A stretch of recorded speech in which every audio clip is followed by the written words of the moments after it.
All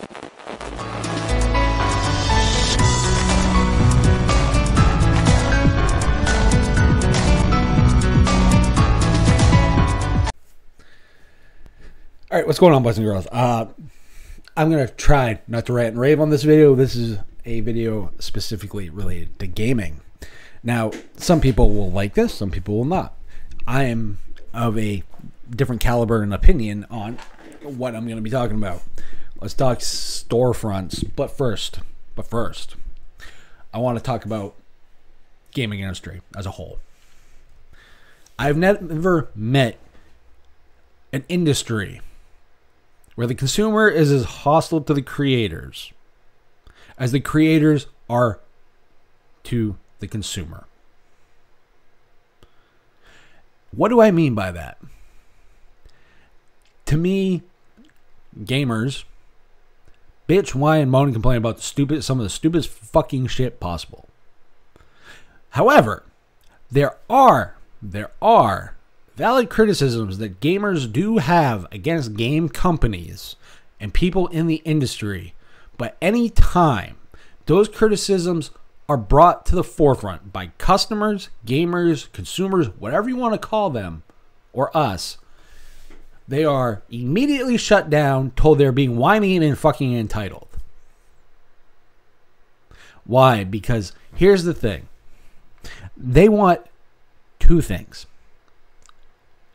a functioning product at launch and a good customer experience.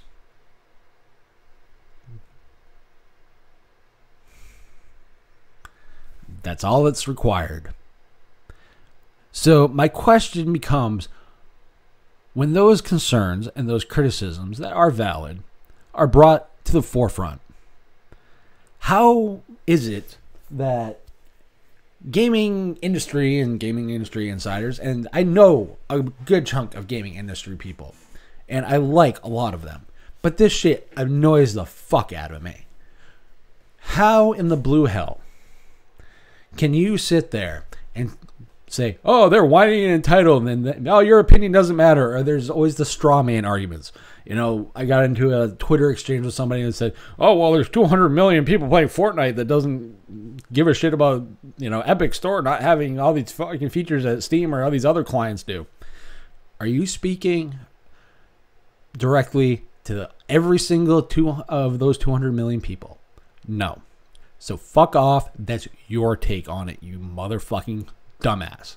Derek Smart, go shill yourself some more, and go shill yourself some more for fucking Star Citizen. You goddamn over-opinionated douche. Because at the end of the day, you are looking to be the center of fucking attention. Go say something else to some fucking vaporware. You know, I'm going to get into that.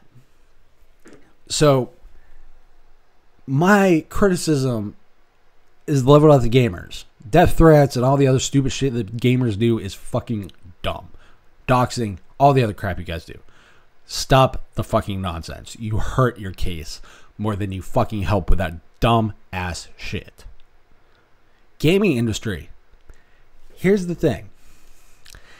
You like to have your head impaled so far up your ass that you're kissing and your lips are attached to your own fucking colon. So it might make turning your head to see a different fucking perspective a little hard. And you always want to shut it down anytime you get called out on stuff. And that's a bunch of crap. Constructive criticism is good for everybody, because it means a better experience. It means a better product. But no, you guys want to shut it down. You guys think that your opinion is the only right opinion, and that's a load of crap.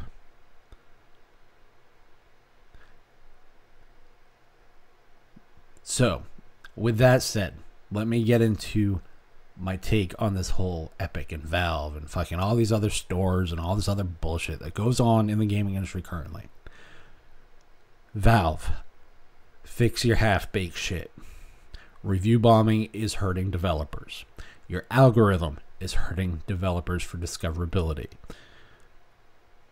from what has been seen and engaged, your discoverability algorithm puts way too much weight on user reviews. Now, I'm no fan of Metacritic. I prefer OpenCritic personally. My problem is you're weighing user reviews somewhere in the neighborhood of probably 30% when you do game recommendations. That is a problem. Metacritic, OpenCritic, whatever one you want to use, whatever review aggregation site you decide to use, is like 10% maybe. Here's an idea. Split it down the middle, 15-15. Here's another idea. For the love of God, can we update the discussion threads so they don't look like I'm back in the 14.4 days of bulletin boards? Please. I'm begging you. Those are just some of the critiques and some of the things I have problems with. Now, I can get into more in depth with the review bombing, but the long short of that one is, why are people with like 10 minutes of gameplay able to review a fucking game? Can we lock it to playtime? Can we lock it to achievements so that there can be actual potentially substantive reviews as opposed to this game sucks because these guys did this? To those that leave those reviews, you're fucking idiots. And you hurt your case more than you help. This is a critical analysis of both sides. Valve has shit to fix. Gamers, consumers, customers, you have your own shit to fix. So, EA, yeah, I still don't care for Origin. As far as the EA games only being on Origin, whatever. I don't remember the last time I bought an Origin game. I think the last one I bought was Battlefield 1 when it was $5. Less money to you. Valve, fix your split too. That's a lot of bull. Fucking 10 million copies goes to 80%. I mean, come on. Fucking really.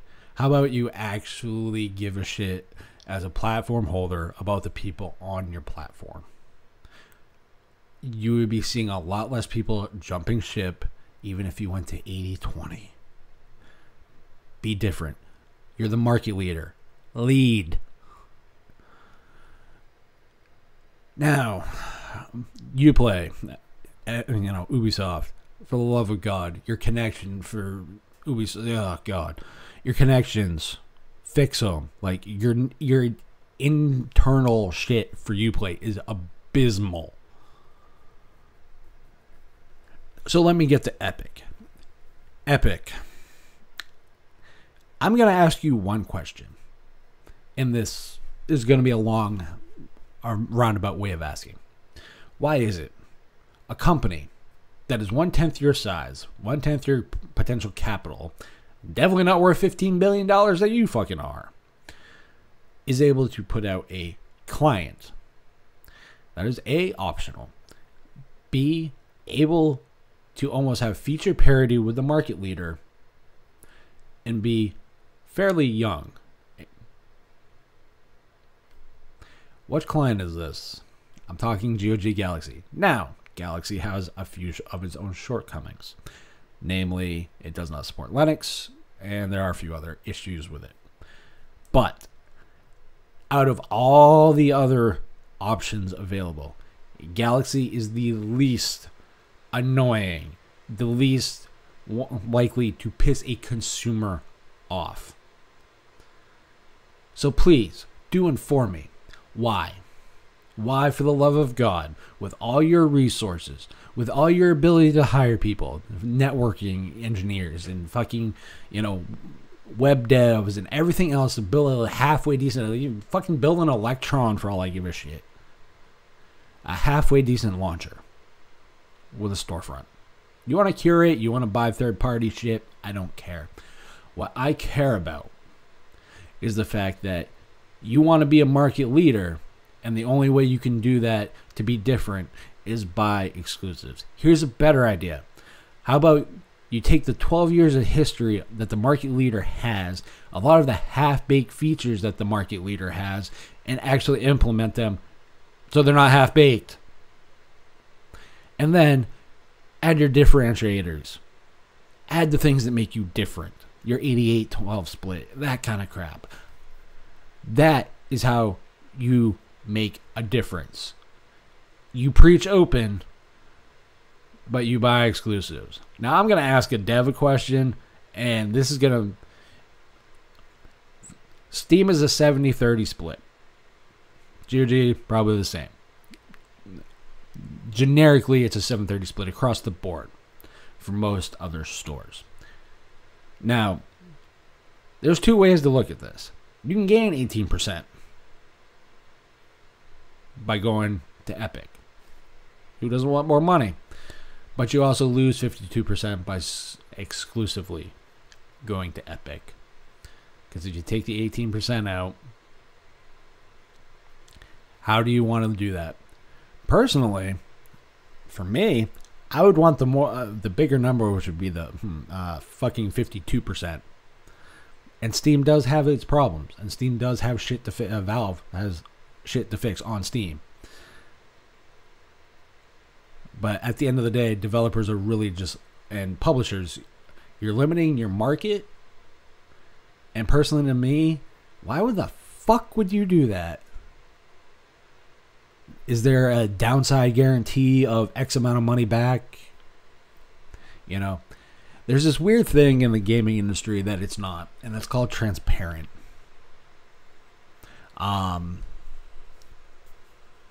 The way games are made are unique in its medium.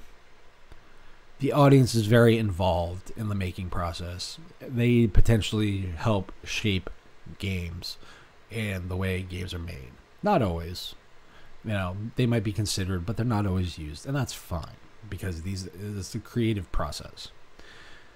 You know, so if a developer decides, oh, I'm going to go to Epic or GOG, or I'm going to go to EA exclusively, that's a conscious decision. But when these motherfuckers are literally advertising PC game, then they go and release exclusively on Epic. That's a load of horse shit. Or it's a load of horse shit that a game is available for 6 months on Steam, and 2 weeks before launch it gets ganked off, and basically all the people on there are told, fuck you. Because that's really what it was. So you can look at exclusivity however you want. Personally, for me, I'm not going to buy anything from Epic. You don't have a Linux client. I don't see you contributing to the betterment of the overall gaming community. You're helping devs. You're fucking the customer. You lack the feature parity of the market leader. You had 12 years of history to look at. You've had more than enough resources to spare, and you've done nothing with it other than implement a half-assed security nightmare of a launcher for your storefront. I'm not saying you're from fucking China or you're China spies or any of the other shit that all the other stupid motherfuckers are saying. What I'm saying is, how did that Fortnite launcher work for you on Android when you decided to make it a side load? Or the 80 million accounts that got jacked. You know, you don't have a great reputation in the security market right now, and it's kind of earned.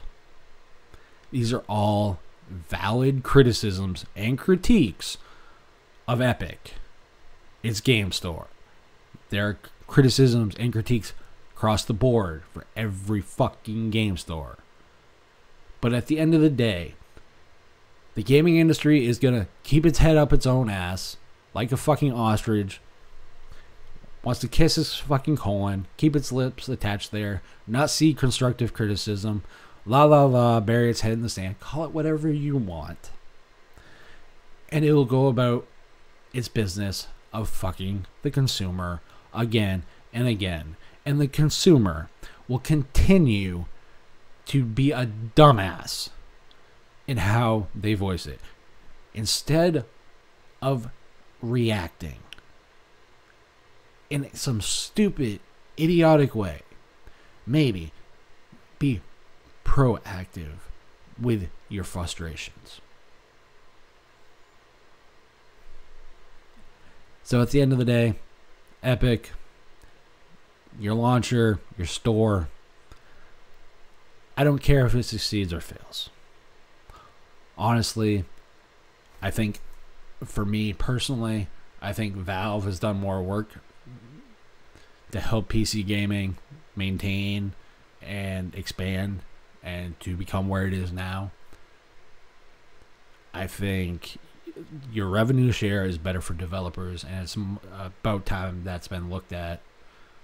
But at the end of the day, you are not helping consumers. You're making it better for devs while not making it better for consumers. And that's just a quick and honest critique of what you're doing. So spin it, look at it, have your opinions. But maybe, just maybe, gaming industry, consumers too, that do the stupid shit that fucking kill any criticisms that can be made. Maybe if you all got your head out of your own ass from time to time, we could all actually have a conversation. So is this vulgar? Is this to the point? Yes. Do I really fucking care if I piss off the people that I know in the gaming industry? Not at this fucking point anymore. This hobby, this once fun hobby, now basically gives me fucking ulcers from the stupid shit that over moronic consumers do with death threats and other stuff to a fucking gaming industry. Oh, it's for the consumer, and you continuously fuck the consumer. And when concerns are brought up, they're shut down. They're ignored. You both have problems. You both have your lips on your colon permanently. So maybe, just maybe, if you pull your heads out of your asses, you might be able to see from a different perspective and from a different light. Because right now, you're all in the darkness.